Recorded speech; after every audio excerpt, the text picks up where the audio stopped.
Hello, Warriors. This is your wrap up for this week and your look ahead into next week. So pay attention. And if you can't, you could replay this video. I think it's one of the more important videos in a while because of some of the market action that occurred this week. Let's start off with the yen. So after the CPI, BOJ intervened. You guys know I had heartburn from my shorts above 160, at about 60 and a half, and just gutted it out because I use less leverage. So here we are. This 158 level's very big. You could see what's happening here and also a daily moving average. And if we're going to penetrate this level, I know some wave guys were looking for one more push up to 64. Could happen, but it's looking less doubtful, looking more doubtful that that's going to occur, especially with this close, pretty negative week. You never know. And also, we had this divergence on the weekly here at new highs, at least drive two. And so your next level is going to be 152, which it, was very big. It held it, tried to hold it, and then once we broke out over 152. So pulling back to a major breakout is natural market action. That's what I would expect.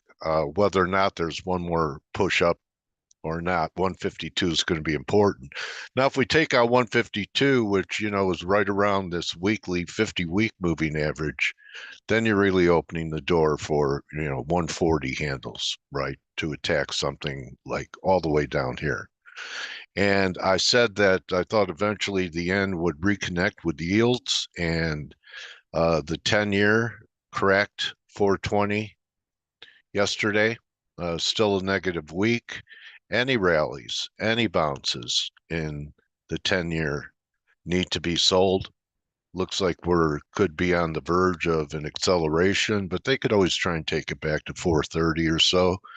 But I've been talking about this 420 level for quite some time. Taking it out takes you down to at least 370. That's a pretty big interest rate move. And even lower, I think there's 350 is possible with an outside shot of 3%. And maybe it happens quickly. One of the reasons it could happen quickly is we did have a key reversal, some massive rotation in the MAG 7 and semiconductor. So here's your key reversal. I don't believe it's going to be a key reversal week. We are a bit lower on the week, which is not the case in the S&Ps. So the NASDAQ, from being your leadership on the upside, could be what leads this correction. And so, I think that we're vulnerable here. We also had a failing rally in Nvidia, which is something I talked about. But first, let's look at the semis. The semis have two drives before this divergence.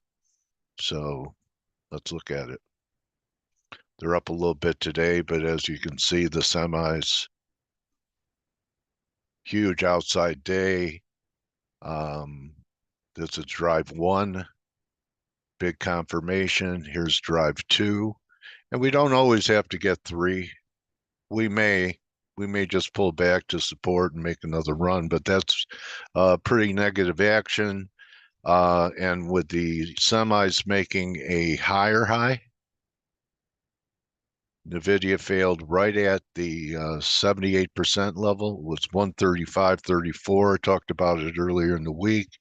Yesterday's high was a little bit above it, 36.15, but I could make a case for at least 110, which I think is going to be important for the whole tech market. If it's just an ABC to 110, if I was a bull, that's where I'd be looking to buy it, looking for new highs.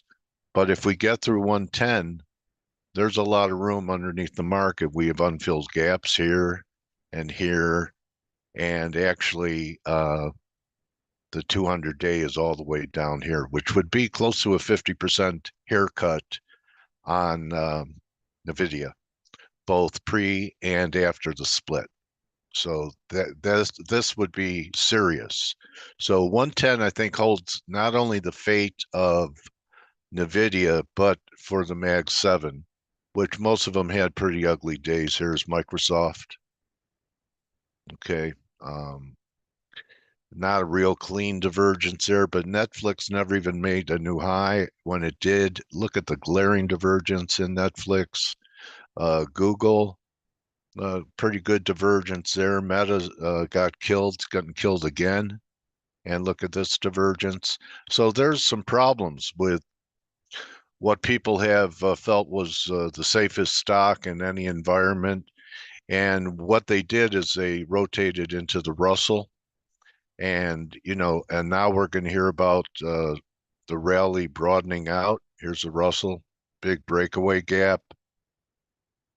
And this is what, when you think about the Russell, they're the companies that have the most debt. They don't have a lot of profits, but a lot of the Uber bulls were looking for the Russell to participate.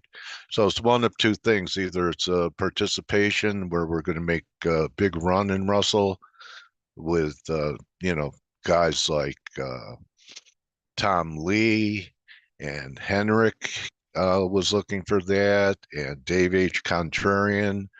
But if this rotation continues and the Qs are under pressure and Nasdaq's under pressure, they're the ones that let up the market. And even if we have rotation into Nasdaq, I don't think it's going to compensate in the averages most people are in and spies, the ETF and just long spies forever, long Qs forever. That even if the Russell is starting to embark on something, the stocks that led the way up to get to these levels on the averages will also lead the way down. It's not going to be Russell. I also want to cover a very important event in the dollar, something I've been forecasting for quite some time. I talk about how Trendline's destiny is to be broken. And last week, I talked about this first uptrend being cracked. Okay, was short in here with stops over 650. And here's the longer term trend line going all the way back to the end of 2023, which it's broken here. Pretty negative week in the dollar. So, a great time for the BOJ to be pressing the advantage of the dollar being weak and yields starting to fall to try and do something here about the yen. But we do have a breakdown here. Again, Euro was a weak sister, but it was a nice buy after the first French election about 2 weeks ago now. Even though it's a weakness, it looks pretty good to me. Cable, I gave 2620 entries, had a couple chances to do that. And here we are, 340 pips higher. Aussie still is doing nothing wrong. It's acting a little more tired, but still on track, looks okay. I think you have to buy pullbacks if that happens. Already covered the yen. So we'll see if it can hold this moving average or we're just going to have a directional decline. I think that also might have something to do with what happens with equities because you need to have a long memory to remember that actually buying the yen is part of a safe haven strategy. So could be great timing on this round of interventions by the BOJ. So Canada revisited 36 again and held. We could rally to 680, maybe 137. I'm a seller if we get that rally. I'm also a seller on a breakdown, and it's got to be a close under 136. Still think that is viable. It's going to happen. The gold and silver, you know, uh, gold acts good. We could get pullbacks maybe back to 2300, but we're headed up towards a third drive here in the gold and the silver doesn't look as strong. We're getting a bit of a turn in this gold silver ratio, so maybe silver is going to be under a little bit more pressure if we get continued weakness in the market. Uh, Also, here's WTI talked about the scenario that possibly higher prices in the energy sector by countries that would prefer that former President Trump is the winner in November rather than rather than Biden or whoever else is on the ticket. So it held where it had to. Not a great looking day. I think you could use stops under at the most 78. I don't think you want to see it take out 78. So it's not one of my higher conviction trades. Actually, you know, if I talked about any of them, it's probably been the dollar. And this is just beginning. Okay, so I think we're going to see. I did a few interviews this week. I think we're going to see 90 handle, not 90, but under 100, uh, way before the end of the year, maybe into the fall. Uh, so gold and silver, you just have to buy dips. I've been really impressed with, guys, I missed this recent wave up in the gold shares. I was looking for a pullback that never came.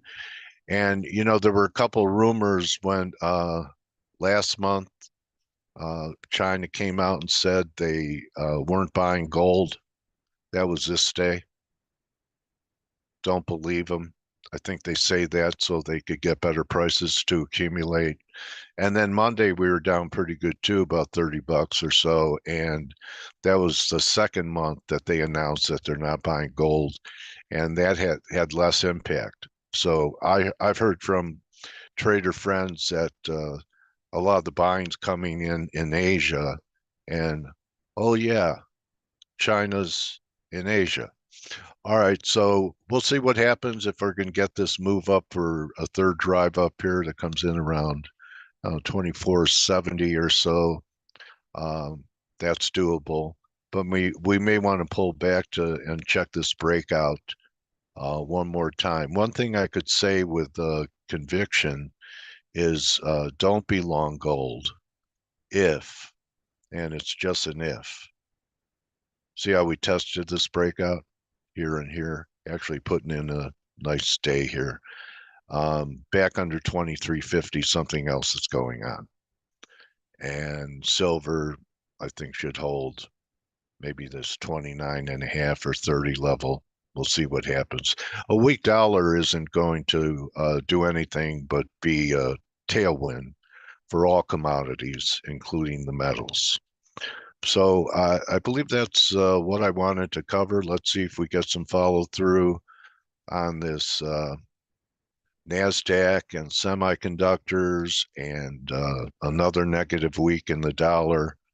We could put in some type of low, but don't let go of your short dollar positions. I've been saying that from here. I did over the weekend, but recommitted again on Monday following the first round of the French elections. And again, if I'd waited for a price to get in better than where I got out of in this and this, I would have missed the train. So, we could be approaching some resistance up here in the gold and some minor support levels in the dollar, but there's nothing bullish about this. So any rally, I think, is a gift to add to your short positions in the dollar. And we'll see what happens with the stock market over the coming days. So far, no follow through. And you guys know that I've been accumulating SQQ calls.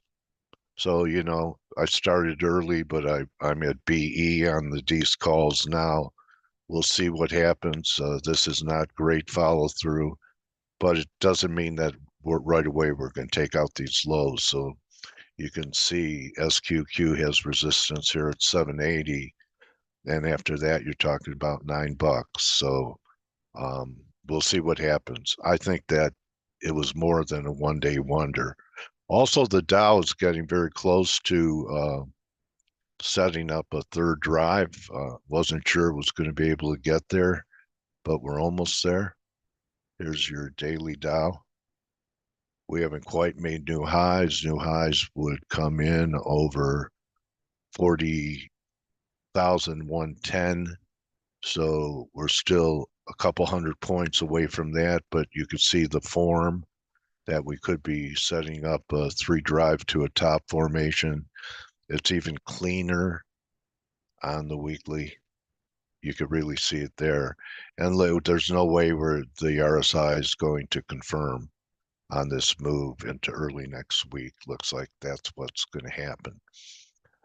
So I hope that my ideas and my reasons for the markets being compelling enough to take risk is also something that you're learning from, not just taking the trades blindly, but applying the reasons, because that's what you need. You need reasons to take risk. You need confluence. You need to know why. What's the contingency that's getting you into the market?